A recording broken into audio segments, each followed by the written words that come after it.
Welcome back to part 2 of Russell Williams, an officer and a murderer. If you haven't watched part 1, the link to that video will be in the description box below. On February 7th, police watched as Russell took his car to a car wash and vacuumed the vehicle completely. He was unaware of the surveillance team watching his every move, and as soon as he drove away, cops would seize the contents of the canister. That same day, Williams would be asked to come to the Ottawa police station for an interview. He left a note for his wife saying he would be back soon. It was Super Bowl Sunday, and the time was 2:45 p.m. But his arrogance had caught up with him, and he had made several mistakes. Russell didn't know that while he was inside Jessica Lloyd's home, several people had noticed his vehicle parked on the edge of her property, which is what led police to focus on him in the first place. And during the ride check, he had told officers that he was in a rush to get home because he had a sick child to care for. But after putting him under surveillance, police learned that Russell didn't have children, and this was a lie. Williams also drove to the police station in his Nissan Pathfinder, the vehicle that left the track marks behind in the field. And the boots he wore to the interview were the same ones that left the prints in the snow nearby Jessica's house. Russell also couldn't have known that he was about to come face to face with one of the best interrogators in the province, Detective Jim Smith of the Ontario Provincial Police Behavioral Science Unit. Smith was quiet and calm and had an uncanny ability to get criminals to confess. As the interview began, Russell clearly felt that he had nothing to worry about, telling Detective Smith that he had never been interviewed like this, while smiling up at the video camera. He tells Detective Smith that he does not wish to have a lawyer present, and he doesn't know anything about Jessica Lloyd's disappearance. As he was being interviewed, Russell Williams had no idea that search warrants had been executed on both his home in Ottawa and the cottage in Tweed. And police at both locations were feeding back information to Detective Smith regarding the shocking evidence they had discovered. He asked Russell if he would be willing to provide fingerprints, DNA samples, and boot prints to clear him as a suspect, all of which Williams would agree to. So if we were to do a similar investigation in your background, is there anything you can think of that anybody may have misinterpreted, or anything in your history that somebody might say Russell Williams Absolutely did this? No. Okay. Be very boring. What's that? It'll be very boring. All right, because essentially that's what I'm looking at. Is it? You seem like a very intelligent person, and I think you can see how a surprise like that would certainly set off some alarm bells in our investigation, right? Okay. So the next thing we need to cover off is, I'll just ask you this straight out. Given the types of crimes we're investigating, do you get much chance to watch television shows, CSI, things like that? I do watch, I prefer Law and Order, but I do watch CSI occasionally, yes. Okay. So you have an idea of, obviously, the forensic capabilities, things like that are out there. What would you be willing to give me today to help me move past you in this investigation? What do you need? Well, would you be willing to supply things like fingerprints, blood samples, Sure. things like that? Yeah. Okay. Footwear impressions? Yeah. Okay. All right. I think that's what we're gonna ask you to do. Okay. All right. Now we have a process we have to go through to do that. Okay. And for the blood sample, I don't take the blood sample. We have specially trained officers that are trained to do that. Okay. I'm going to step out and make sure they're still available. Can I assume you're going to be discreet? It's possible. Yeah. Because this would have a very significant impact on the base if they thought you thought I did this. Well, bottom line, Russell, that's one of the reasons we're here on a Sunday afternoon. Okay. The military certainly be of great assistance to us, especially in relation to Ms. Comeau's investigation. Mm-hmm. So that's certainly one of the things that went into our decision to give you a call at home today and see if we could deal with this today. Okay. So, okay.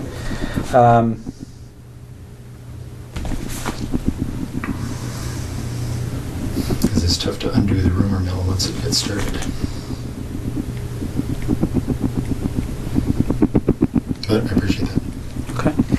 And Russell would deny having contact with any of the women, saying there was no reason for his DNA to be in their homes.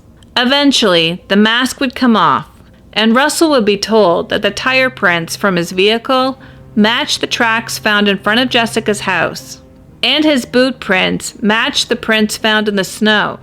He was also told that the DNA on Marie France's body was going to be matched to him. I told you when I came in here that I'm going to treat you with respect, and I've asked you to do the same for me. We talked about the whole idea of how we've approached you here, okay? The trying to be as discreet as possible, okay? But the problem is, Russell, is every time I walk out of this room, there's another issue that comes up, okay? And it's not issues that point away from you, it's issues that point at you, okay? And I want you to see what I mean, all right? This is the footwear impression of the person who approached the rear of Jessica Lloyd's house on the evening of the 28th and 29th of January. Yeah. Okay? All right? Now, I want you to keep in mind that this is slightly smaller, okay, in scale. Okay? Okay. All right? That's not to scale. The footwear is actually bigger. Okay. If you look here on the ruler, you'll see that 1 inch is just slightly smaller than an actual inch. Okay. Okay? But this is the way it prints off on the computer. Yeah. I'm going to move this over so you can see what I mean, all right? Because essentially when you're dealing with footwear impressions, we have a gentleman on the OPP who's basically world-renowned. His name is John Norman. And essentially with footwear impressions, you're in a situation where you're pretty much in the area of fingerprints, okay? And essentially what we're talking about here is, especially when you start adding in other pieces of information that support an investigative position. Yeah. Okay. This is a photocopy of the boot that you took off your foot Yeah. just a little while ago. Okay. Now, I'm not an expert in footwear impressions, so I rely on the experts. Footwear impressions are very much like fingerprint comparisons. Okay. You take a look at this print, and again, this is one print. This person walked through, there's several different prints to compare. So we're going to get features off of one print to compare, features off another print to compare. Yeah. These are identical.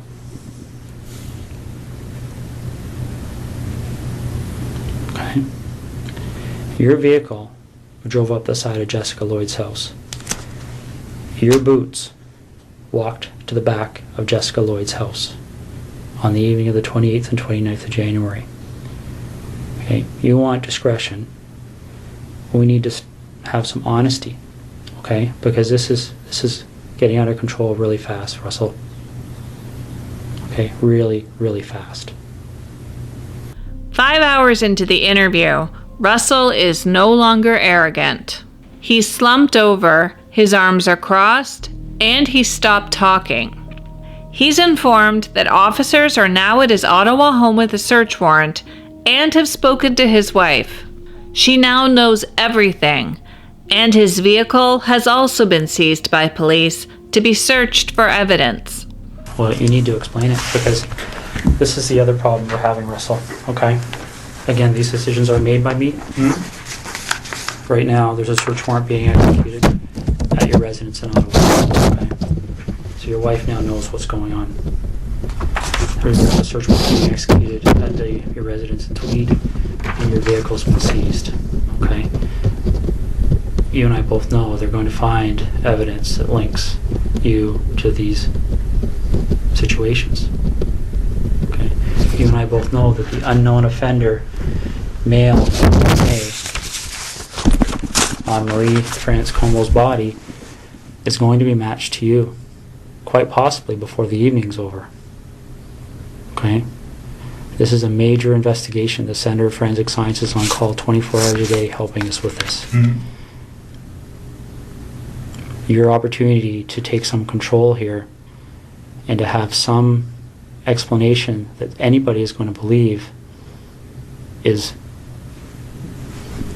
quickly expiring. Throughout his interview, Russell tells Detective Smith he is worried about his wife and how his actions will affect her. And then finally, Russell would confess and ask for a map so he could direct police to where he discarded Jessica's remains. Russ, is there anything you want from me? Is there anything you want me to explain? Is there something missing that you're struggling with that I can shed some light on for you?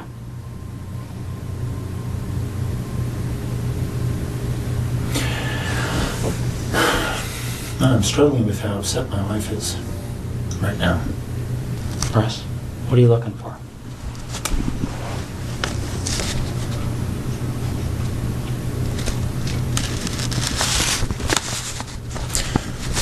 I'm concerned that they're tearing apart my wife's brand new house.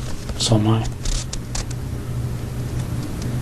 But if nobody tells them what's there and what's not, they don't have any choice. Computers will be brought to Microsoft in California. They'll be picked apart. You can't erase things from computers. It doesn't happen. I'm sure you've seen that. I'm sure that's pretty common knowledge these days. It just doesn't happen. They sell programs that to try and help people clean their computers of stuff, and our guys are pulling that stuff out all the time. The FBI is pulling that stuff out all the time.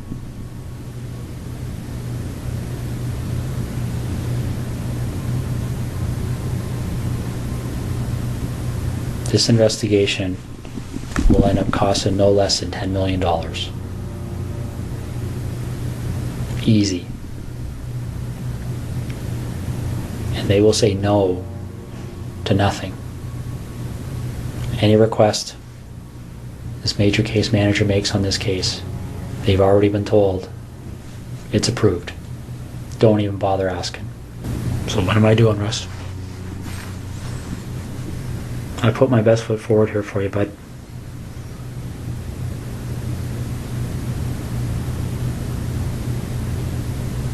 I really have. I don't know what else to do to make you understand the impact of what's happening here. I want to minimize the impact on my wife. So do I.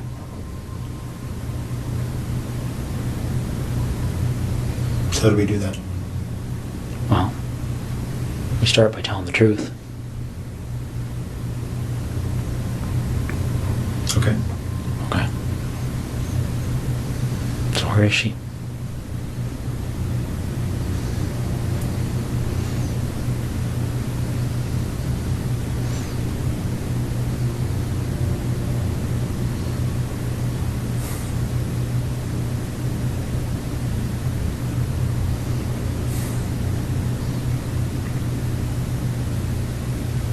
Get him out. In total, Russell Williams would speak to Detective Smith for 10.5 hours, telling him that the reason for his confession was he wanted to minimize the impact this was going to have on his wife. Russell said he had never met Jessica before the night he broke into her home. On January 27th, he first saw her when he was driving by her home on Highway 37. According to Russell, Jessica was on her treadmill in the basement, although this scenario seems unlikely. Jessica's house was set back quite a bit from the highway, at least 50 yards, and the window to the basement was small. He had most likely spotted Jessica somewhere and followed her home, waiting for the perfect moment to attack her. The next night, when Jessica was out with a friend, Russell broke into her home through an unlocked kitchen window to make sure she lived alone. He had parked his SUV in the field across from Jessica's house and hid in her backyard, waiting for her to come home. After Jessica returned and he was sure she was asleep, Russell broke into her house again. He snuck into her bedroom and was about to hit her over the head when she woke up. To subdue her, Williams made her lie on her stomach while he restrained her arms and covered her eyes with duct tape. The exact time of when this attack began is not known. However, Williams' sadistic photo shoot was timestamped beginning at 1:19 a.m. on January 29th. To better light his images, he lit the room with his flashlight, as well as lamps brought in from other rooms. He also forced Jessica to model lingerie for this bizarre photo shoot. And then, beginning at around 2 a.m. on January 29th, Russell Williams recorded a video of himself sexually assaulting Jessica. Well, do you want to work forwards or backwards? Doesn't matter. Well, why don't we start with Jessica? How does that start for you?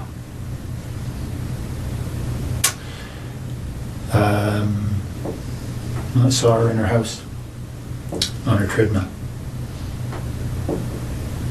Wednesday night, I guess. Then I noticed she wasn't there Thursday. So I got into the house to look around.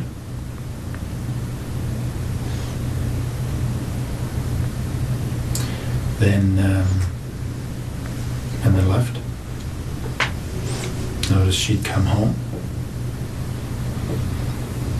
So I went back in. Through the back patio door while she was sleeping.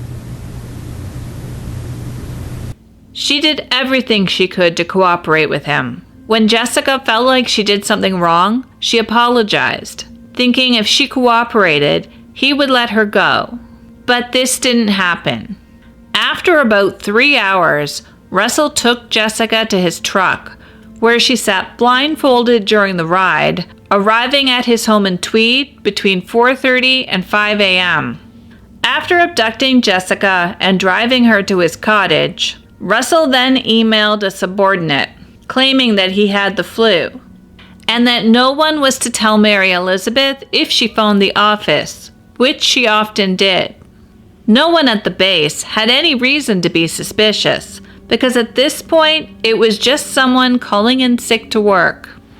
In reality, Russell was holding Jessica Lloyd against her will at his cottage in Tweed, where he made her take a shower with her arms still bound with rope and climbed in with her, all while still videotaping her.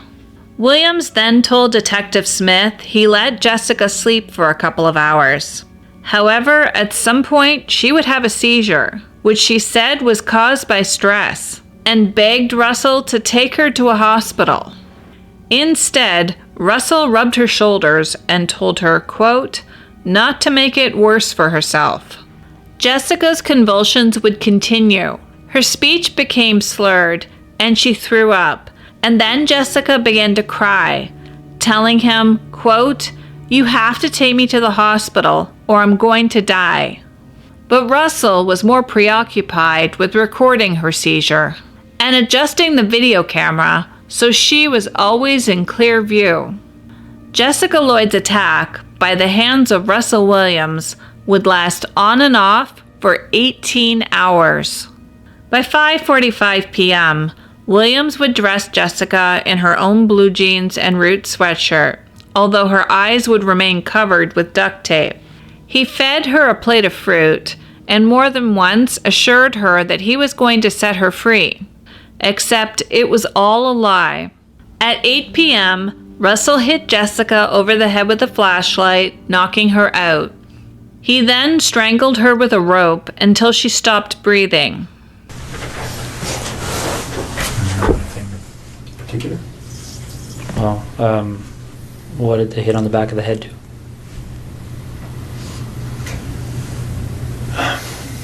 Well, I was surprised that her skull gave way.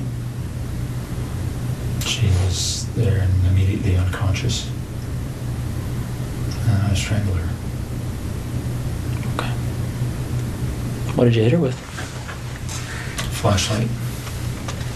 Okay. In the house or outside the house? In the house. Yeah, they'll find signs of that. Where in the house did this happen? in the main portion, just in front of the fireplace. What do you mean they'll find signs of it? Oh, there's quite a bit of blood. I'd expected to knock her out. But obviously generated a lot of blood. What did she bleed onto? The floor. It's just tile floor. Okay. Did you clean it up, or did you? I wiped it up. I know it'll be easily spotted. What makes you think that?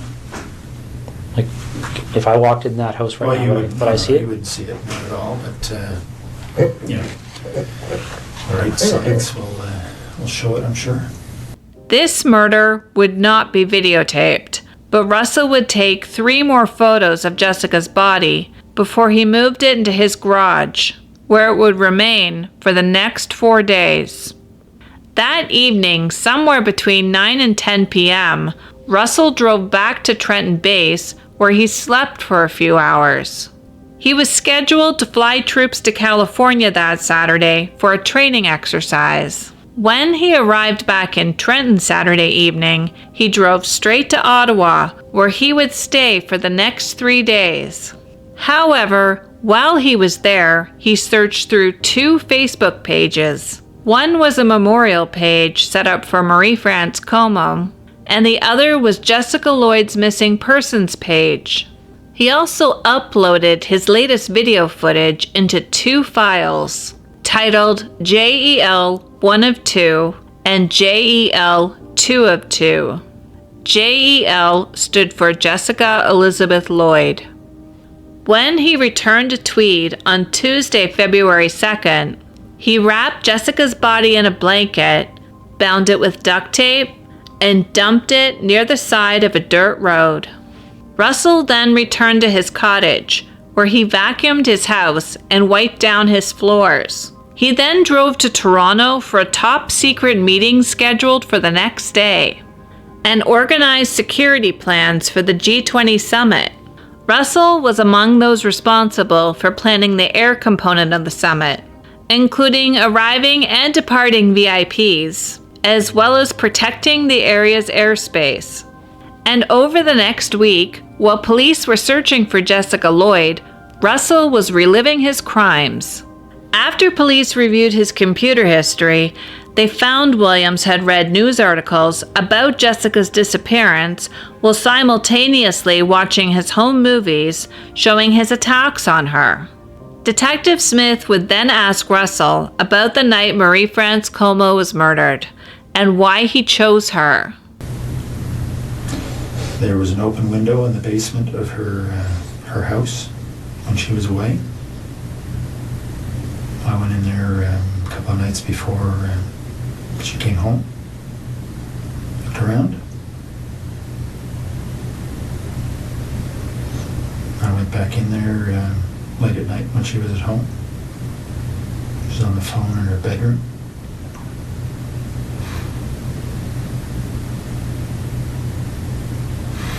She actually discovered me in the basement.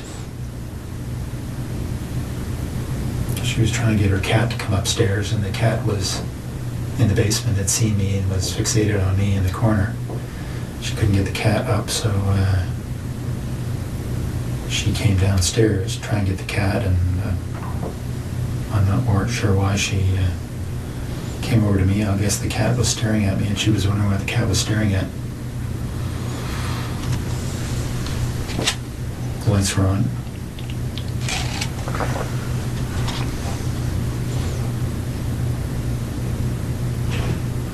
So when she spotted me, I had the same flashlight. I subdued her. Tied her up, brought her upstairs.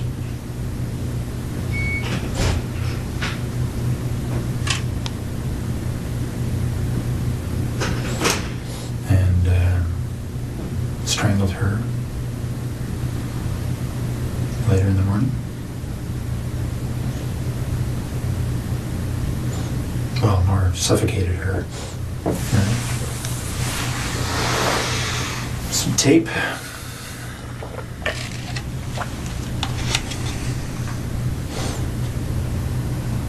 left her there. Russell said that he had met her once on a military flight to Germany and learned that she lived alone in Brighton. And because Russell was a commanding officer, he had access to her schedule and personal information, including her home address. On the evening of November 16th, Russell broke into Marie France's home, knowing that she wasn't there. She was on a work trip accompanying the Prime Minister of Canada and Governor General through Asia. He parked his car near a wooded area and walked through a path that led to Marie France's neighborhood, breaking into her home through a basement window at the back of her house. While inside her home, he confirmed that Corporal Comeau lived alone and remained inside the house for more than an hour.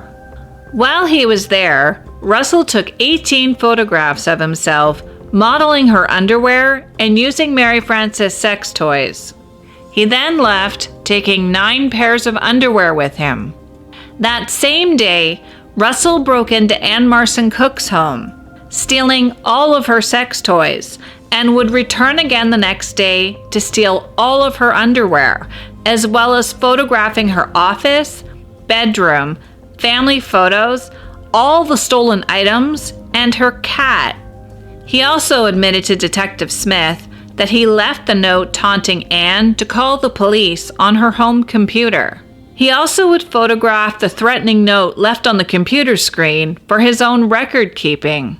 Fortunately, Anne had not returned home from her birthday party at her neighbor's house, or the outcome could have been much different. 1 week later, between 10:30 and 11 p.m., Russell Williams would shut off his BlackBerry before making the 20-minute drive from Trenton to Brighton. As he was standing outside Marie France's house, he could hear her speaking on the phone. He broke into her house again through a basement window, concealed his face with a mask, and hid behind her furnace for about a half hour while he waited for her to go to bed. This time, he brought a kill kit with him. He was carrying a green military duffel bag that contained rope, zip ties, duct tape, a red metal flashlight, and his cameras, including a video camera. However, Marie France didn't go to bed and would come downstairs to search for one of her cats, who was standing near Russell Williams, staring at him. When Marie France spotted him, she did not know who the intruder was as his face was covered, but yelled at Russell and called him a bastard. And Williams would respond by hitting her multiple times with the flashlight. What he didn't expect was Marie France's strong will to live. She fought back, and a struggle would ensue. At some point, Marie France would trip while she was being chased by Williams, after which he restrained her by tying her to a jack post in the basement and covering her face and mouth with duct tape to muffle her screams. The crime scene evidence later collected by police would match up with the photos Russell also took of Marie France bound to the post. Russell would then go around the house securing the scene. He removed the nightlights from the outlets in the living room and spare bedroom, leaving them on the floor, and covered the blinds in Marie France's bedroom with a throw secured with knives from the kitchen. He also put the screen back in the basement window and broke a key in the front door lock to prevent anyone from entering the house. Then Russell went back down to the basement and untied Marie France, but she started screaming. In his words, he was surprised she was so aggressive. He responded to this by smashing her head into the drywall at the bottom of the basement stairs. Williams would then take 4 photographs of Marie France lying at the bottom of the staircase before dragging her upstairs and sexually assaulting her. The entire horrific 2-hour attack was captured on video as well as hundreds of photographs. At some point in the evening, Russell would check the front of the house to make sure it was secure.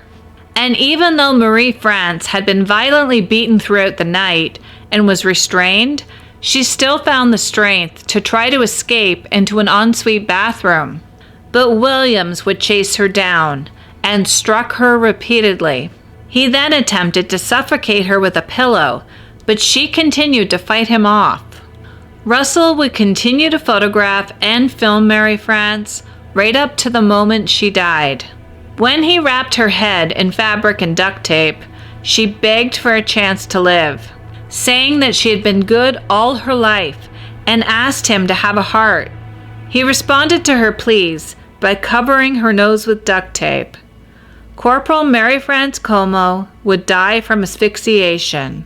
Believe it or not, Williams wasn't done. He took photos of Marie France at the time she died and 30 minutes later. He then proceeded to clean up the crime scene by removing the sheets from her bed and putting them in the washing machine. He even photographed himself doing this, as well as adding bleach to the laundry. When he was done cleaning up, he went back into the bedroom and removed the duct tape from Marie France's face, placed her body on the bed, and covered her with a duvet. He then stole another 9 pieces of her underwear and left through a back patio door. Did you take anything out of Marie France's house or Jessica Lloyd's house? Yeah, some of their underwear. Okay. That's all. And where is that?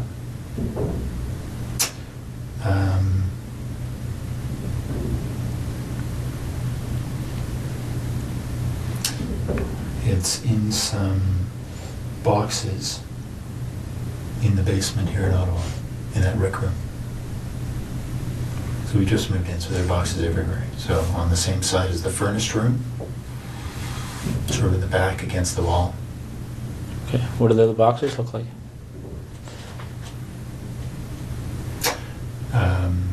I think one's a scanner, the box for my scanner. Mm-hmm. They're all right next to each other, so a quick look through the boxes there will find it. Okay. How much underwear is in those boxes?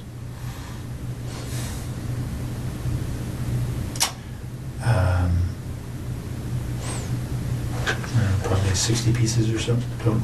All women's? Yeah, 60 pieces of theirs. Of whose? Of Jessica's and Marie France. So you took 60 pieces from between the two of them? Yeah. Okay. It's a All right. Russell would not return to CFB Trenton after the murder. Instead, he drove directly to Ottawa, where he had an 8:30 morning meeting to attend. Along the way, he discarded his shoes and burned the rope he used to restrain Marie France. He told Detective Smith that he killed Marie France because she lived in Brighton, and he was worried if he let her live, she would go to the police, and they would likely connect her attack to the attacks on women in Tweed. Evidence later collected from Russell's computer included movie files uploaded November 30th titled MFC for Marie France Comeau, as well as photographs dated November 29th of underwear stolen from Marie France's home. And another computer folder was found that contained screenshots of news websites that reported on Marie France's death. He also took screenshots of Marie France's Facebook dedication page, and also kept a copy of the condolence letter he would later send to Marie France's family. Only hours before Marie France was discovered deceased in her home, Russell Williams was planning his first Christmas reception like nothing had ever happened. After Russell confessed to the murders of Marie France Comeau and Jessica Lloyd, Detective Smith then asked him about the attacks on Laurie Mazacott and Jane Doe. Both attacks had occurred within walking distance of Russell's cottage in Tweed. Russell told Detective Smith that he didn't know Jane Doe, but he first saw her from his boat and thought that she was cute. He confessed to breaking into her house, standing over her for a while, and then subduing her by lying on top of her, before assaulting Jane and photographing her. He told police that he stole one of her shirts, a sheet, and a baby blanket because he touched these items and did not want to leave DNA evidence behind. He also would steal 5 pieces of her underwear.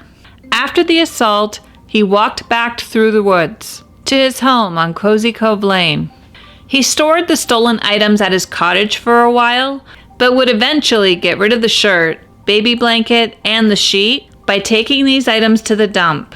The partial DNA swab taken from Jane Doe's neck would be compared to a sample obtained from Russell Williams after his arrest, and it was concluded that Russell could not be excluded as the source of the DNA.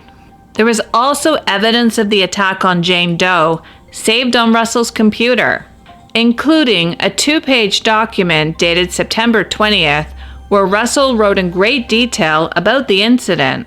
A second folder titled the Jane Doe series was also found on his computer. This folder would contain the 9 photos Russell took of Jane the night he broke into her home. There was also a folder titled Discarded September 19, 2009, which contained photos of the shirt, sheet, and baby blanket that Russell stole from Jane Doe's and disposed of at the dump. What police didn't know until Russell Williams confessed was less than 24 hours after breaking into Jane Doe's house and terrorizing her for 3 hours, he returned to her house again and broke in through an open window. Thankfully, she wasn't there, but he stole an additional 15 pieces of underwear and took photographs of himself modeling it before leaving. The next day would be business as usual for Russell Williams. He attended a fundraiser for the United Way, and that same day participated in the opening of the junior hockey season in Belleville. And incredibly, 3 days later on September 22nd, the same day that Russell Williams met with Defense Minister Peter MacKay, he would go to Jane Doe's house a 4th time, breaking in and stealing more underwear. Just 9 days later, the attack on Lori Mazacott would occur. At the time of the attack, Lori wasn't aware that Russell had already broken into her home twice that week. Williams told Detective Smith that he didn't know Lori prior to the assault, and he also told police that he chose her because he knew she lived alone. Police would find 3 folders of photographs on Russell's computer that graphically depicted the attack on Lori. In his confession, Russell told Detective Smith that he came prepared with plastic zip ties because during his first attack on Jane Doe, he had trouble controlling her. He said after he attacked Lori, he went home and slept for a few hours. He would be back on the base that same morning, this time for a ribbon-cutting ceremony. He also presented a $700 check to the Heart and Stroke Foundation. A little over a week later, Russell took photos of the items stolen from Lori's home, with a sign that read, "Discarded October 8, 2009. He also took photographs of the Tweed News, open to the page with the story about the assault. Why do you think these things happen?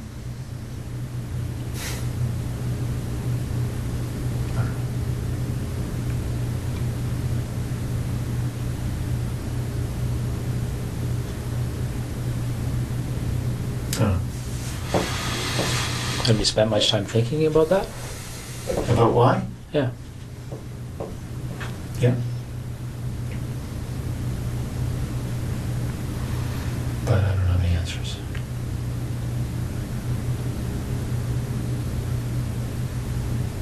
And I'm pretty sure the answers don't matter. Following his 10-hour confession, Russell would take police to the area where he dumped Jessica Lloyd's body. It was located in a remote area just off Cary Road, an unpaved crossroad that ran southeast of Tweed. The road was about 15 kilometers away from Russell's cottage on Cozy Cove Lane, and according to locals, the area is mainly used by hunters.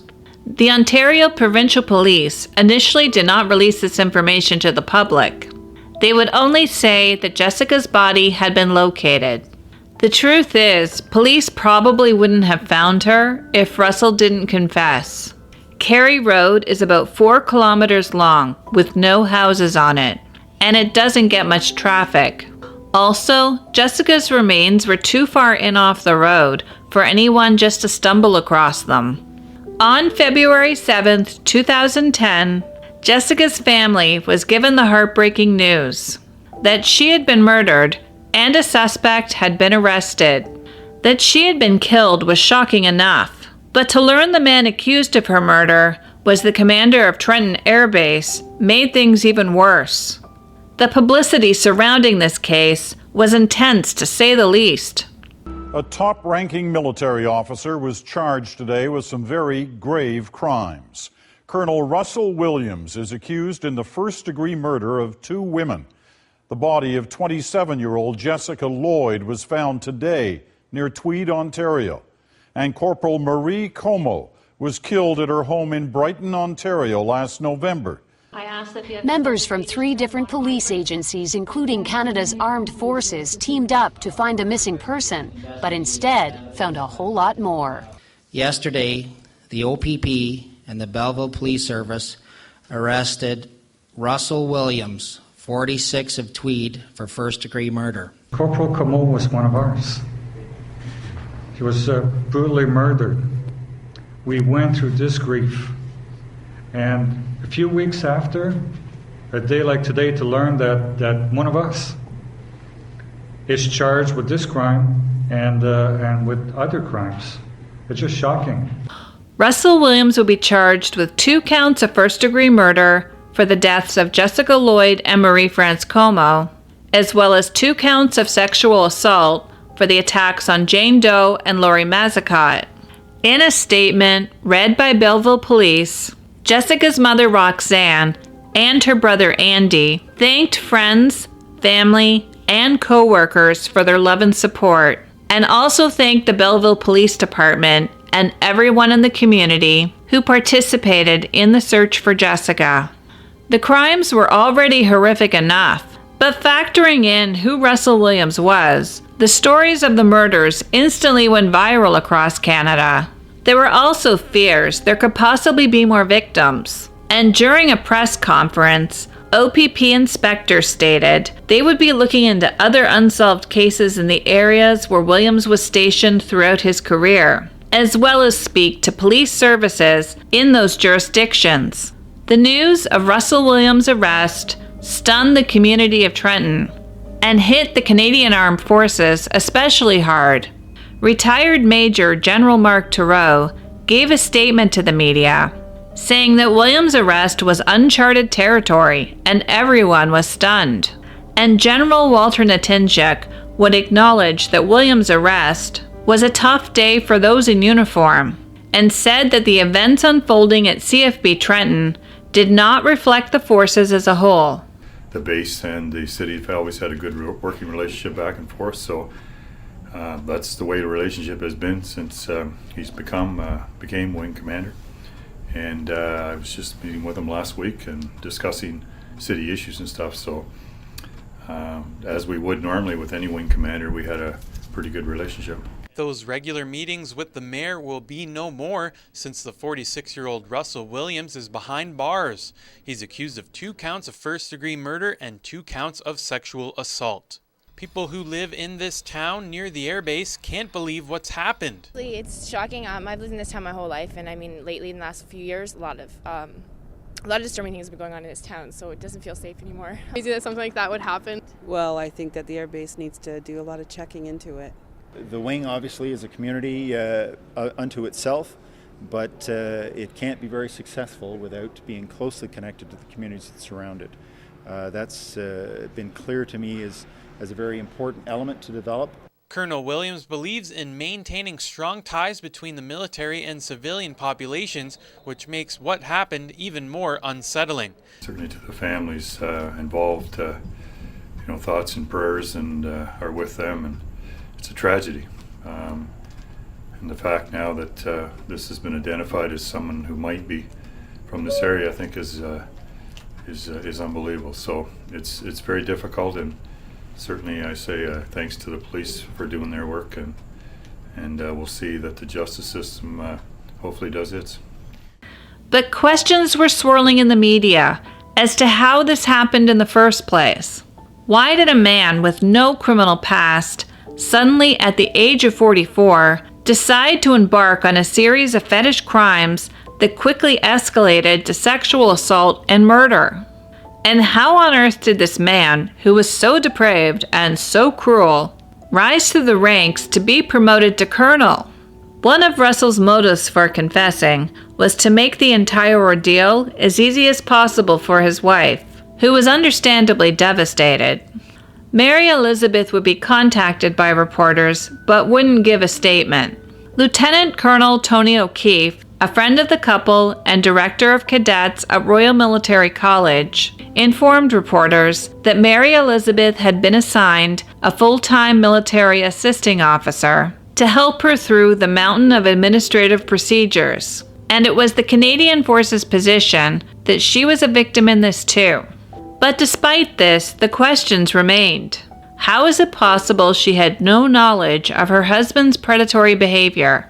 Police issued a search warrant for both the cottage in Tweed and the Williams home in Ottawa. Boxes of evidence would be removed from both properties owned by the couple, which raised the question how Mary Elizabeth could not notice huge boxes of bras and underwear in her basement that didn't belong to her.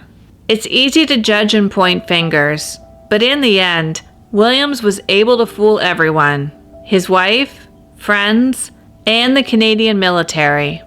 He had several secret hiding spots, one of which was in the rafters of his garage in Ottawa.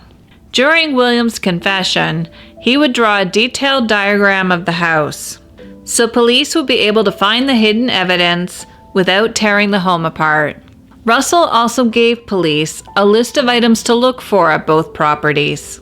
These items included 2 digital storage devices, a BlackBerry, video cameras and recording gear, computer equipment, and trophy items that included a catalog of over thousands of photographs of all 4 victims, and thousands of pairs of underwear and bras. Forensic investigators would then begin their search of Williams' Ottawa home, and windows would be covered at the front of the home to prevent members of the media from looking in. And a forensic van would be parked close to the house, presumably to hide evidence collected by police. Although investigators could be seen leaving the home carrying multiple boxes, it was later leaked to the media that almost 600 pairs of underwear was removed from the Ottawa property. 36 hours after Russell Williams confessed, a senior chaplain from CFB Trenton would visit with him. He was apparently extremely anxious about getting the police out of his Ottawa property as quickly as possible and leaving his wife alone. He told the chaplain there was more evidence of his crimes that was hidden inside the piano at the Tweed cottage. Here, police would be able to find 2 videotapes and a camera memory card. However, Russell's strategy of confessing to speed up the police investigation wouldn't work. Officers would spend a total of 9 days thoroughly searching both properties. In Tweed, when police opened the green duffel bag that Russell brought with him to the murders, they found an additional 300 pieces of lingerie. And inside the basement of the Westboro home in Ottawa was a box full of bras and underwear belonging to only the women he attacked. Police also found a pillowcase located in the corner of the garage containing more underwear and sex toys. And concealed underneath a basement ceiling tile in his Ottawa home were 2 500-gigabyte external hard drives containing his well-organized crime scenes. These hard drives held over 3,000 photographs, as well as videos of his attacks on Marie France Comeau and Jessica Lloyd. On one memory card, there were 325 photographs of Jessica alone, as well as 4 hours of video footage. Normally, police try to keep the details of a criminal case as quiet as possible, at least until the trial, especially when murder is involved. They do this to protect the case and ensure conviction, and to prevent a conviction from being overturned on appeal.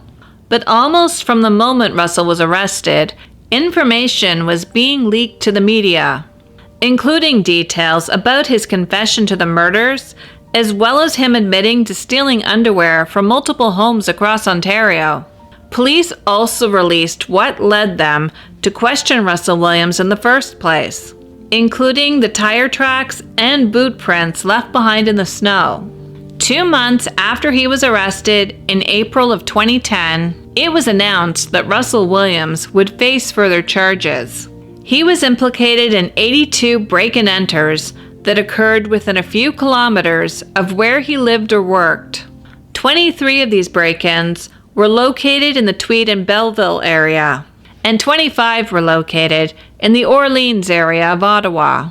Many of these homes were broken into on more than one occasion, and only 17 of the 48 homeowners reported the break-in to police.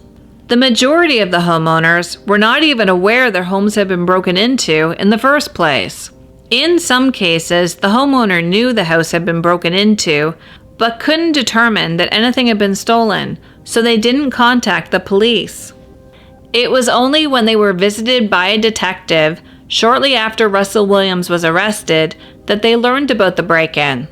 Russell would confess to Detective Sergeant Jim Smith that he had been breaking into houses and stealing women's underwear and other personal items since the fall of 2007. He wasn't sure what triggered his behavior at the age of 44 when his crimes began, but his interest in women's underwear started in his early 20s. He would tell police he targeted homes where young, attractive women lived, ranging from late teens to early 30s. Although this would later be proven false, as a further police investigation would reveal, his targeted victims were under the age of 18 in 13 of the homes he broke into. Most of the break-and-enters took place late at night, often after midnight, and there was one property on Cozy Cove Lane that Russell broke into a total of 9 times. Another one of these break-ins occurred on his 17th wedding anniversary. After he broke into a home, he would take photographs of himself inside the bedroom, wearing the homeowner's underwear. He also would masturbate while wearing the stolen underwear inside the homes, and commit this moment to film. And on 6 different occasions, he broke into more than one house per night. The majority of these break-ins would occur when the homeowners weren't at home. And surprisingly, the majority of these break-ins occurred when Russell and Mary Elizabeth were together in the same town at the same time. Russell had made up an alibi to tell his wife, so it wouldn't look suspicious when he casually wandered out of his house in the middle of the night. Russell also suffered from chronic joint pain, so he told Mary Elizabeth that walking around the neighborhood before bed helped to ease his back pain. After returning home from his late-night underwear heist, he would organize the stolen items in boxes or bags. At one point, he had collected so much underwear, he took piles of it to different fields on the outskirts of Ottawa and burned it all. But not before taking more pictures of the stolen lingerie first, and more photos of him modeling it and masturbating while wearing it. He then downloaded all his photographs into an intricate file folder system he created on 2 hard drives located at his Ottawa home. And his record keeping was incredibly thorough. Each photo was time and date stamped, giving investigators a general idea as to how long Russell was in each house. And his photos were also subdivided into categories, showing an obsessive need to organize his trophies. He also kept a detailed log of all his crimes that included the date, location, and the crime he committed. All of this would come out in his confession to Detective Smith, where he admitted that he stored the evidence of the break-and-enters as well as his sexual assaults and murders on the 2 hard drives that police discovered hidden above the ceiling in the basement of his Ottawa home. Well, I guess I just have a couple of questions for you. I mean, I'm sure there's going to be more questions, but I guess what's on my mind right now, Russ, is what made you decide to tell me this tonight?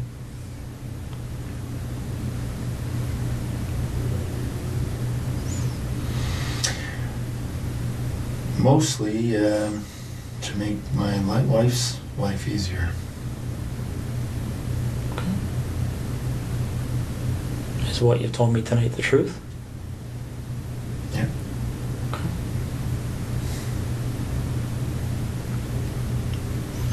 Let me ask you this: if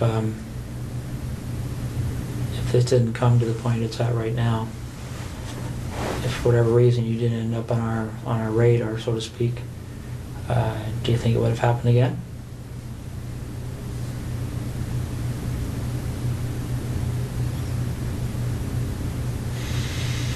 I was hoping not, but I can't answer the question. His first break-in occurred on September 9, 2007 on Cozy Cove Lane in Tweed. And when police reached out to the homeowners for an interview, they were unaware their house had ever been broken into, and they never noticed anything missing. The couple had 2 children, one of which was a 12-year-old daughter at the time of the break-in.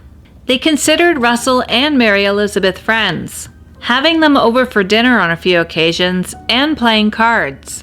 Russell would often take the children tubing on Stokoe Lake, and on several occasions between the summer and December of 2009, their daughter looked after the Williams cat while they were away. In his interview with Detective Smith, Russell admitted that he broke into this home a total of 3 times, entering through an unlocked door while the family was away for the weekend. On the first occasion, he stole 6 pieces of underwear and took 25 photographs. Most of these photos were very explicit. 3 weeks later, he broke into their home again, this time taking photos of himself in their daughter's bedroom wearing her underwear. The time and date stamps on each photo showed he spent a total of 2 hours and 45 minutes inside their home. This would be the first of many break-and-enters and thefts of women's underwear that occurred over a 2-year period until the summer of 2009. Russell would tell Detective Smith that on July 10th, only 1 week before he was sworn in as base commander at CFB Trenton, he stood in the backyard of a home in Tweed at 1:30 in the morning for 30 minutes while watching a woman shower. Russell then took off his clothes, broke into her house, and passed by her bathroom while she was showering. In his written log of the crimes he had on his hard drive, Russell wrote that he considered sneaking into her bathroom to steal the underwear she had just removed, but instead went into her bedroom, where he stole a single black thong before leaving. This would be the 6th time he had broken into that home. But he wasn't done yet. He would break into that house another 3 times, for a total of 9. Russell admitted to Detective Smith that he wanted to push himself to take more risks, a sign that his behavior was escalating. After confessing his crimes to police, Russell Williams wrote a letter to his wife, Lori Mazacott, Jane Doe, and to the family members of Jessica Lloyd and Marie France Comeau. Mrs. Lloyd, you won't believe me, but I am sorry for having taken your daughter from you. Jessica was a beautiful, gentle young woman, as you know. I know she loved you very much. She told me so again and again. I can tell you that she did not suspect the end was coming. Jessica was happy because she believed she was going home. I know you have already had what looks like a lot of pain in your life. I'm sorry to have caused you so much more. The letter to Marie France's family sounded basically the same. Mr. Comeau, I'm sorry for having taken your daughter Marie France from you. I know you won't believe me, but it's true. Marie France has been deeply missed by all who knew her. And the letters to Lori Mazacott and Jane Doe were even more bizarre. The first one read, I apologize for having traumatized you the way I did. No doubt you felt a bit easier now that I've been caught. And the next letter read, I'm sorry for having hurt you the way I did. I really hope the discussion we had has helped you turn your life around a bit.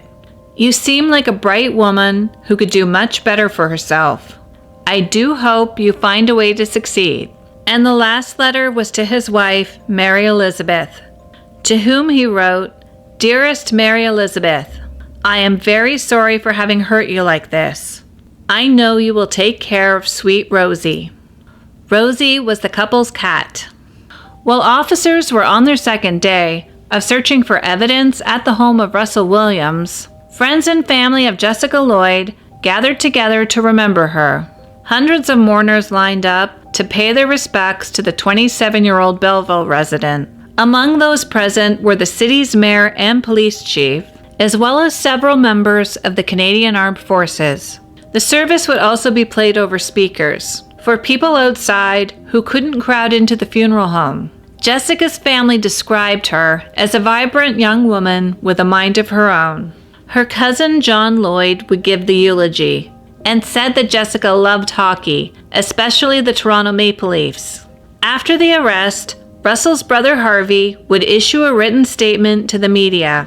In this statement, Harvey would say that he was shocked and appalled to learn about the crimes that Russell was being charged with, and that the family had been estranged from Russell since their mother and stepfather divorced back in 2001. In Harvey's words, the couple's divorce had apparently caused a deep rift in the family.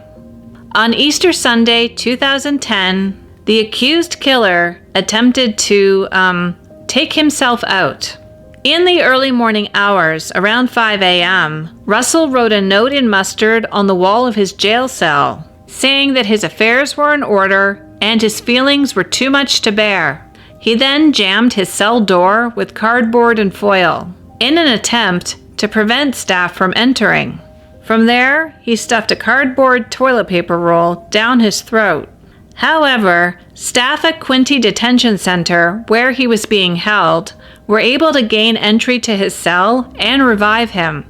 After this incident, Russell would receive a psychiatric assessment and would be watched 24/7 by the staff. Whether it was an act or a psychotic break, no one really knows for sure. But during this time, Williams was also behaving like a prisoner of war and would only give authorities his name, rank, and serial number. And a few days later, Russell would go on a hunger strike, although he didn't make any demands related to this hunger strike and would quietly abandon it altogether. In May of 2010, Jane Doe filed a $2 million lawsuit against Russell Williams and Mary Elizabeth. In her statement of claim, she said that she suffered from depression and addiction since the attack against her. The lawsuit also alleged that Russell transferred the Ottawa property to Mary Elizabeth to protect it from legal action, and Mary Elizabeth would file a defense, saying that the transfer was not fraudulent. She revealed that the impact of the charges had been devastating, and she entered into a domestic contract with her husband to protect her with financial security. Several months later, on October 8, 2010, it was announced that Russell Williams intended to plead guilty to all the charges against him. It was the first glimpse Canadians have had of Colonel Russell Williams in almost a year. The first opportunity for the families of his murder victims to see the man who tore apart their lives. Williams appeared in court today, and his lawyer confirmed something we told you last night, that his client will plead guilty to everything. Our Joanna Remiliotis was there as this dramatic day unfolded. Joanna. Peter, it was a short and dramatic day in court. It began hours before Colonel Russell Williams even arrived. This was the scene at 5 a.m. The courthouse crawling with police officers. It's the kind of security Williams' infamy demanded. And when the sun rose, the unmarked van transporting the disgraced colonel finally arrived. So did family and friends of his victims, huddled together for comfort. The families were told ahead that Williams' intent is to plead guilty to all charges. 2 murders of Jessica Lloyd and Marie France Comeau, 2 sexual assaults, and 82 break-and-enters. In what would be a digital first for a trial in Canada, Justice Robert Scott also announced that journalists would be able to use smartphones to text and tweet during the sentencing hearing.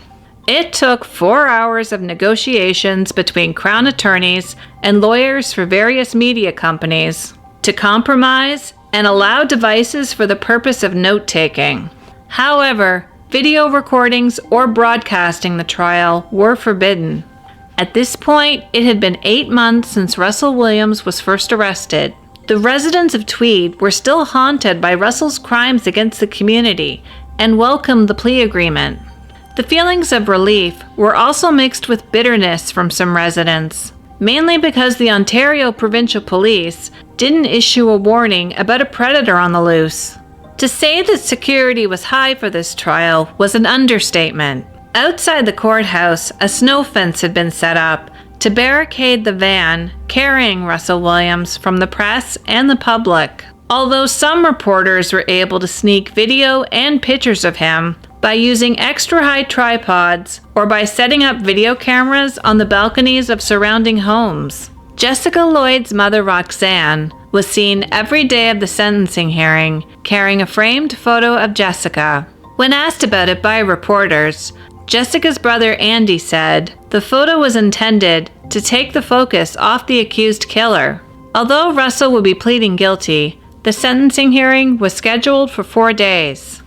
Crown Attorney Lee Burgess told reporters it was important for the Crown to put a substantial amount of information on the record to ensure that 25 years in the future, when Williams is up for parole, the parole board would be able to properly assess his risk to the community. And boy, did they ever. I'm not sure anyone in that courtroom was prepared for the evidence that was presented. October 18th was the first day of the sentencing hearing. The courtroom was packed, and when Williams entered the room, he wouldn't look at anyone. Instead, he just stared at the floor.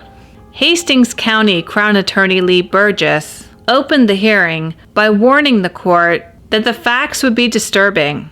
It would take an exhausting 36 minutes for Crown attorneys to read out the 86 charges against William in court. And friends and family of the victims had looks of disgust on their faces as details of his crimes were read out loud. The evidence was shocking and grotesque, and most of it was documented by Williams himself on his digital camera. The Crown noted Russell's obsessive patterns that led to the progression of his crimes.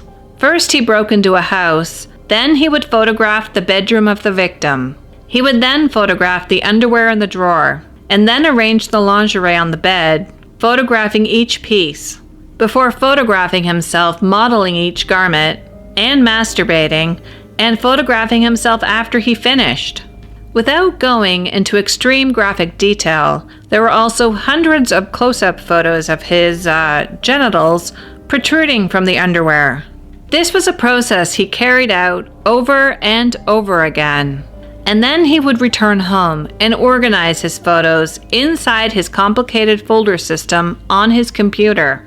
There was one theft in particular where he spent 4 hours at home photographing, wearing, and cataloging all the underwear he stole.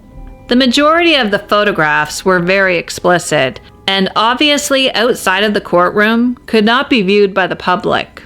And in all honesty, most of the people in the courtroom that day were traumatized by what they saw. Some family members even covered their eyes as photos of Williams wearing a woman's camisole was projected onto a large screen at the front of the courtroom. A 96-page agreed statement of facts outlining the 82 fetish break-ins in chronological order was entered into evidence, and everyone would finally learn how deep Russell Williams' depravity actually reached. He did pretty much anything you can imagine to break into a house, from picking locks to sneaking in through basement windows, and in many cases, just walking through an unlocked door. The court would learn he would often stay inside a home for up to 2 hours, while he photographed underwear, drawers, bedrooms, himself naked, as well as wearing women's underwear and masturbating. And that he stole not only underwear, but photos and personal items of the victims. In one photo he posed, holding a makeup brush against his genitals. The courtroom was absolutely horrified when the prosecutor stated that there was no evidence to suggest that the makeup brush had been stolen by Russell. Williams also wrote a letter to one break-in victim he stole 186 pieces of lingerie from. The letter would be found by police as they searched through the many files on Williams' computer. But what was strange is he wrote the letter pretending to be a teenage boy. The language he uses is very explicit, so I won't be reading a sample of it here. But thankfully, there was no evidence to suggest that Williams ever sent the letter to the victim. The Crown told the court about his obsession, not just with stealing underwear, but also his pattern of compulsive logging and organizing his crimes. He photographed and categorized his trophies, detailing when he broke in, what he took, and the name of each victim into hundreds of folders on his computer. In one break-in, he didn't know the identity of the sisters in the home, so he titled that log, quote, "Mystery Girls." Some of the burglary victims were inside the courtroom and cried as graphic photographs of Williams posing inside their house and wearing their lingerie was entered into evidence.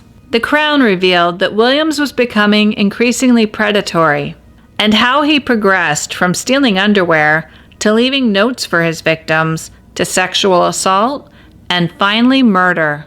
The Crown revealed to the court that in September 2009, Williams stalked a 14-year-old girl. He broke into the house, but fortunately she wasn't home at the time. However, he stole 5 pieces of lingerie before leaving, and then waited in the backyard until the girl came home and watched her from outside. He would also write a note about her that was hidden on his computer. Quote, "I'd been wanting to get in her bedroom for a long time. Had the screen out and window open a few weeks ago. But that time was quite late, and the dogs were barking in the basement. This time, the back porch door was open. While I was in her room, I took the liberty of moving her guitar so I could see her bed from outside.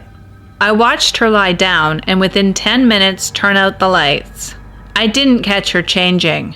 Maybe tomorrow night, in bed." When Russell was confronted about this note, he claimed that he forgot about it. This was just day 1 of the sentencing hearing, and between the fetish underwear raids and the lingerie self-portraits, the courtroom was already emotionally exhausted. Day 2 of the sentencing hearing would be even worse. The attacks in Tweed were addressed, as well as the murders. And the public would learn for the first time that Russell Williams videotaped the actual murder of one of his victims. The brutal rape and killing of Marie France Comeau was all caught on video. In total, there were over 5 hours of video that Russell Williams shot of his attacks on Marie France Comeau and Jessica Lloyd. Because he pled guilty to both murders, the videos were not played for the courtroom, but were instead entered into evidence with Crown attorneys describing and narrating the details captured on camera. The court learned that Marie France had struggled, fought back, and tried to negotiate for her life. The Crown read out that during the 3-hour attack, Russell Williams told Marie France to remain quiet, and if she did so, he would let her breathe. She didn't believe him. She repeated over and over again she did not want to die, telling him she wouldn't tell anyone he was there, and how Williams responded by walking up to her and covering her nose with duct tape, and photographing her after she died. That same day, the court heard the details of Jessica Lloyd's kidnapping and murder, and how Jessica cooperated, believing if she did what he wanted, she would be released. One of the last things Jessica would say was, quote, "If I die, will you make sure my mom knows I love her?" Crown attorney Lee Burgess had trouble finishing this sentence. His voice cracked, and members in the gallery could be heard sobbing.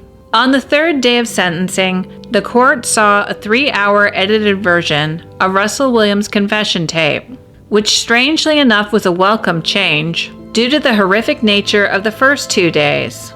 9 victim impact statements from Jessica Lloyd's loved ones were read into evidence on the last day of the hearing, expressing their pain, anger, and emptiness. After 3 days listening to the gut-wrenching details of her daughter's murder, it was finally Roxanne Lloyd's time to talk. In court today, she gave her victim impact statement, a moving message of love and loss.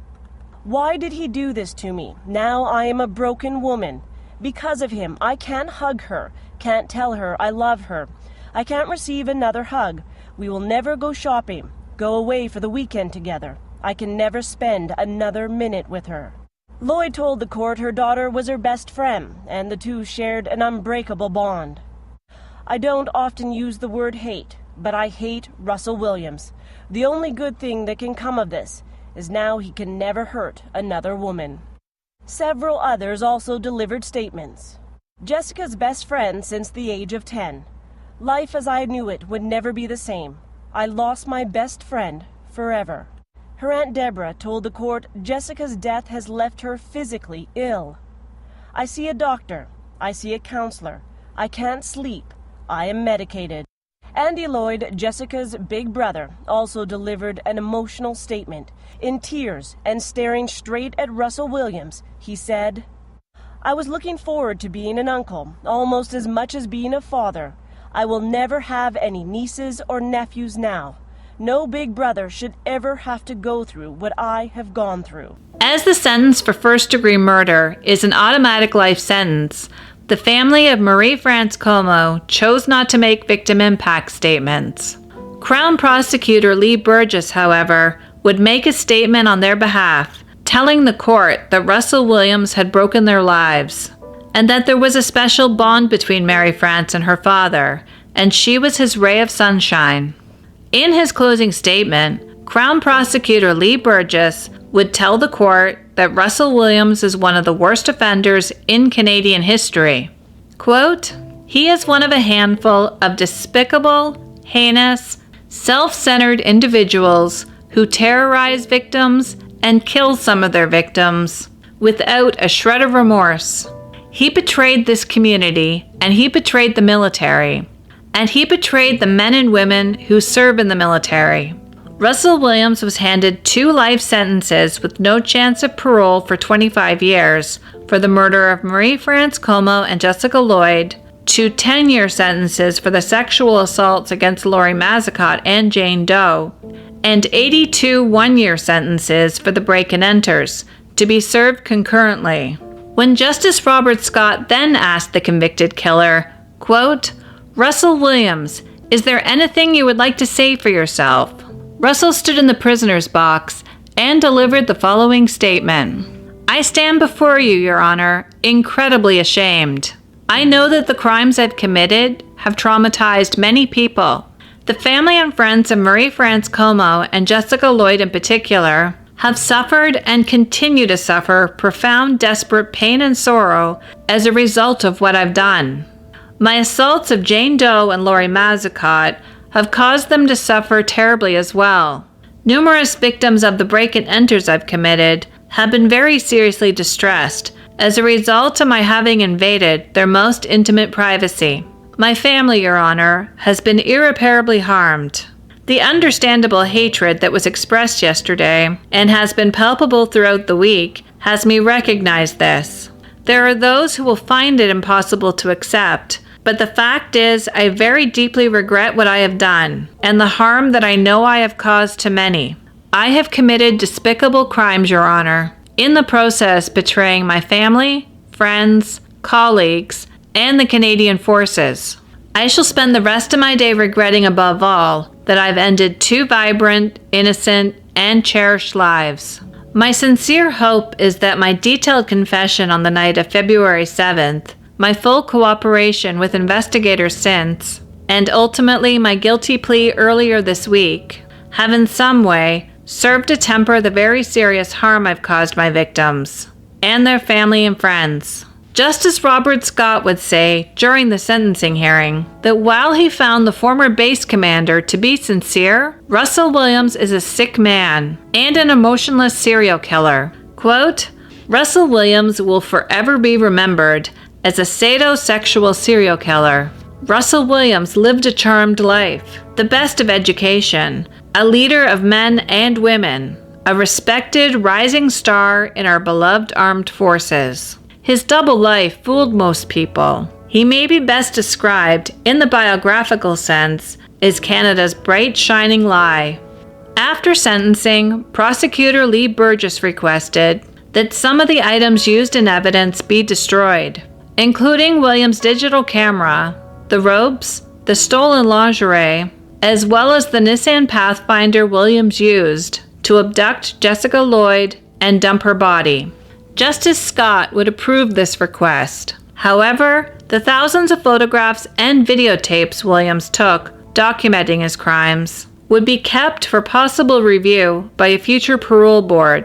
Also included as part of his sentence were the following restrictions. Williams is prohibited from owning a firearm for life and must submit a DNA sample to the police database. He will also be registered for life as a sex offender and was ordered to pay an $8,000 fine to victim services.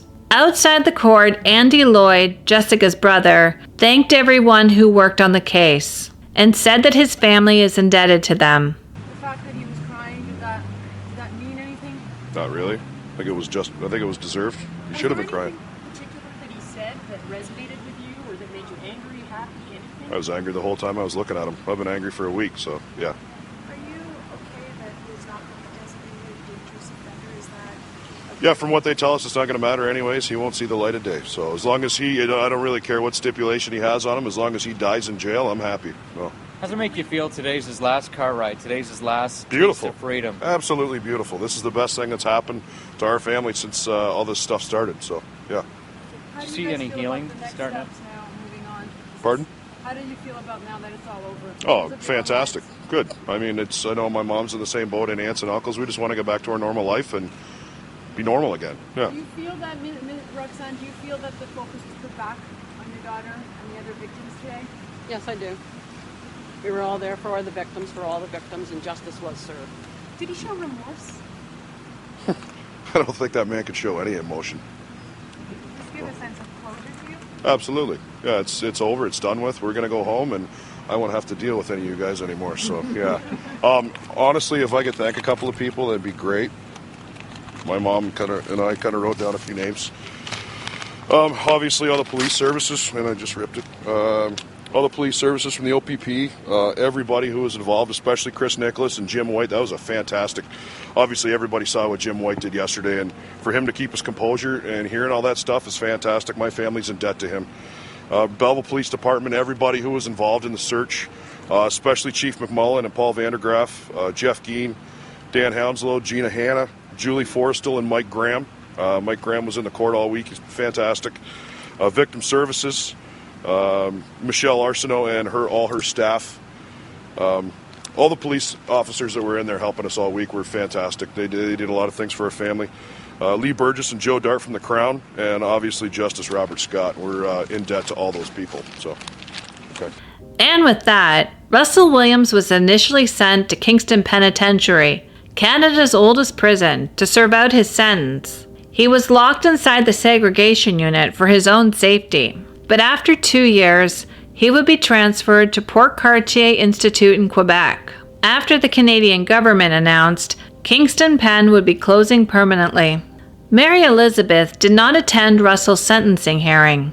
The only time she ever spoke to police detectives was when she requested the OPP pay $3,000 for the scratches they left on her hardwood floor while they were searching her home. The day after Williams was convicted of murder, the military stripped him of his rank. His medals were revoked and destroyed by a machine that shredded the medals into bits.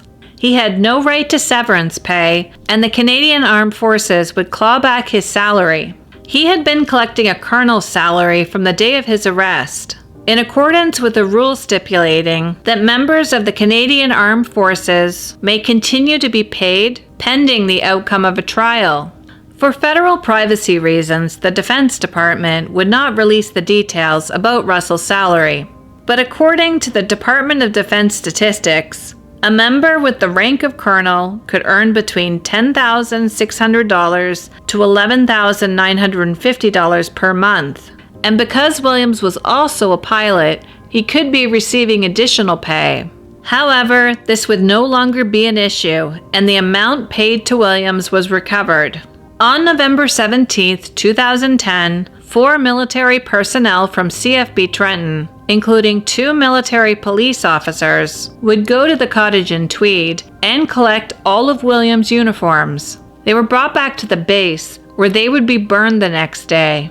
When members leave the forces, they are required to return their uniforms and gear, since they are owned by the Crown.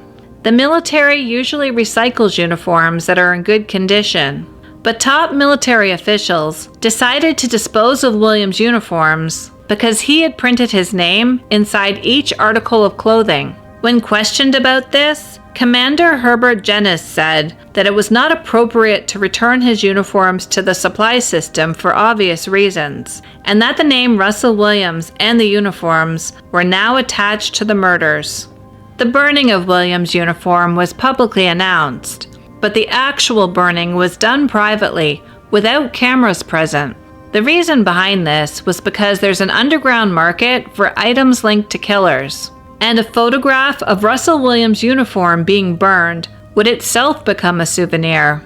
The administrative process to release Williams came under the heading Service Misconduct, which is considered the most serious release according to military officials. The armed forces, however, had no authority to strip Russell Williams of his pension. Military pensions in Canada are legislated by the federal government, so Williams is entitled to collect an annual pension of $60,000. After Williams was sentenced, questions remained about police best practices, and if the 3 police departments involved in the Williams case could have done more to protect the public. Anne Marson Cook, whose house was broken into twice, would tell reporters that when she reported the break-in to police, she wasn't taken seriously, and that a timely warning from police about the attacks would have made women in the area more vigilant. The OPP would eventually update its policies regarding public safety warnings after Williams was captured. However, according to a 2014 article in Maclean's magazine, the public isn't allowed to know what the OPP's safety policies are because the force doesn't disclose its standard operating procedures.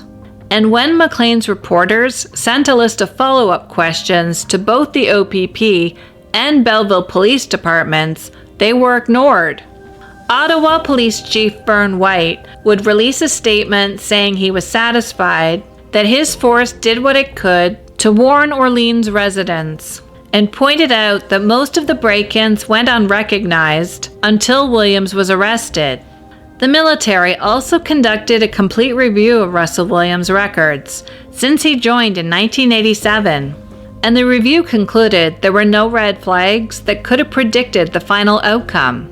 General Andre Deschamps, Chief of Air Staff, would say the Canadian Armed Forces did some serious soul-searching after Russell Williams was arrested to see if there was something they could have missed. The truth is, they didn't miss anything that was visible. Vernon Quinsley, who spent 16 years analyzing criminals at Oak Ridge Maximum Security Psychiatric Hospital, would say that it was his opinion that David Russell Williams is a very unusual type of offender. Williams was hardworking with a successful career and marriage, and for him to start fetish home burglaries at the age of 44 is extremely rare. He compared Williams to a walking Jekyll and Hyde, base commander by day and sexual predator by night, and that the only answer that makes any sense is that Williams had these predatory interests for a long time and was able to control them until something set him off and he was no longer able to. Although Russell's medical history was never brought forward during his guilty plea or sentencing hearing, one possible motive was suggested in an anonymous letter written to the Toronto Star. 2 months after Williams was arrested, someone who would only identify themselves as a former co-worker told the Toronto Star that he was taking strong medication for several years and believed this medication changed his personality. And another source claimed that Williams was prescribed prednisone around the time the fetish break-in started. Although prednisone is a generic prescription that has been around since the 1950s, it's still a very powerful steroid. So much so that in America, pilots that are prescribed high doses are banned from flying. And in the Canadian Air Force flight surgeon guidelines, corticosteroids are not compatible with flight duties for any air crew. One former close friend had noticed numerous medications in Williams' bedroom in October of 2008. When Russell was asked about them, he said that he had arthritis and had to take a combination of 5 to 6 pills a day. This friend now wonders if these drugs had something to do with his crimes. According to Health Canada's Adverse Drug Reaction Database, at the time of Russell's arrest, there had been 563 reports of prednisone reactions in the past 20 years, and side effects included agitation, anxiety, hallucinations, personality, and psychotic disorders. In one case, a 14-year-old with no history of mental illness was given 75 milligrams as part of his cancer treatment. According to his psychiatric report, the patient soon developed grandiose delusions, including believing he was God, could read minds, could cure ill people, could revive the dead, and could transport people with his mind. He also had visual hallucinations and was seeing flames on his hand. Dr. E. Sherwood Brown, a doctor who has written multiple reports about prednisone, would say that he didn't think prednisone had anything to do with Russell Williams becoming a serial killer. However, he was fascinated with whether changes in his behavior began with him starting prednisone. November 25, 2010 would be the one-year anniversary of Marie France Comeau's murder, and CFB Trenton would honor her memory with an outdoor memorial service where an Astra stone, bench, and tree were dedicated in her name.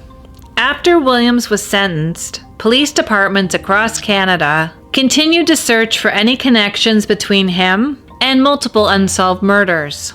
They vowed not to stop until they ran out of leads, saying they were tracking his movements and looking at the offenses that took place in the areas he was in. 15 years later, however, no other crimes have ever been linked to Russell Williams. In December of 2010, Mary Elizabeth would file for divorce. She also requested that the judge seal the divorce proceedings as well as a publication ban. Based on the affidavit of her psychiatrist, the reason for this application with the court, her lawyer argued, was that she would suffer irreparable harm if the file was not sealed. However, her request would be denied with the appeals court, stating in their ruling, quote, "Its decision that the personal concerns of public embarrassment are not enough by themselves to justify non-publication or sealing orders, and assessing emotional distress versus emotional harm is a matter of degree to be measured against the media's right to report on court proceedings." By March of 2011, it was reported that Russell Williams had still not paid the $8,000 fine to Victim Services, even though he was collecting a $60,000 annual pension while he was sitting in prison. Normally, judges waive these surcharges because most people convicted of serious crimes don't have the money to pay it. But in Russell's case, a collection agency was trying to recover the money. In September of 2011, it was announced that Lori Mazacott filed a $7 million lawsuit alleging pain and suffering and infliction of mental distress and loss of economic advantages against Russell Williams, his ex-wife, and the Ontario Provincial Police, alleging they were negligent for not warning people of the attacks. The biggest question, I guess, would be the fact that I wasn't warned about this. She's now filed a lawsuit seeking $7 million in compensation, not just from the assets of Williams and his estranged wife, but also from Ontario Provincial Police for what she claims is the mishandling of her case. I felt betrayal. I felt that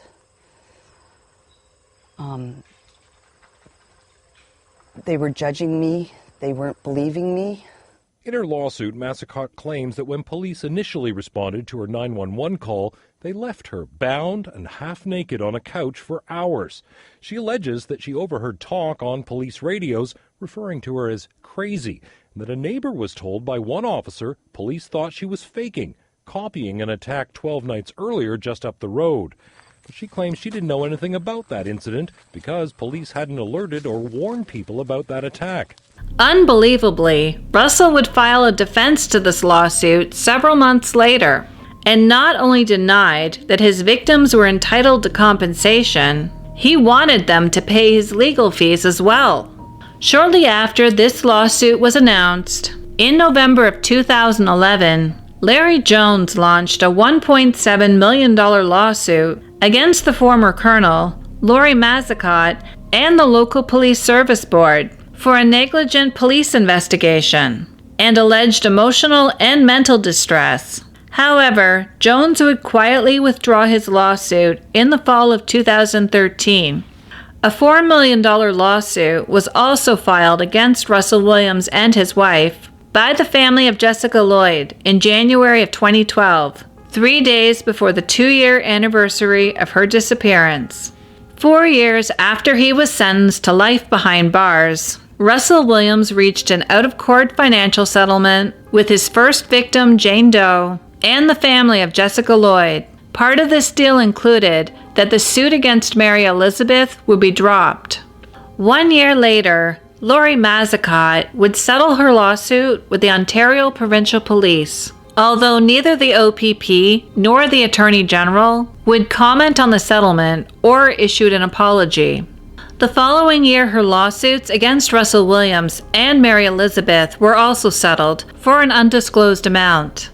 As of today, Russell Williams is 62 years old and has served 15 years of his life sentence. He will be eligible to apply for parole in the year 2035 when he is 72 years old. Thank you so much for watching and taking the time to hang out with me today. If you enjoyed learning about this case, please be sure to like and subscribe. If there's a case you would like me to cover in a future video, let me know in the comments section down below. To support my channel, you can go to Buy Me a Coffee if you would like to donate. Thanks again, and I will see you next time.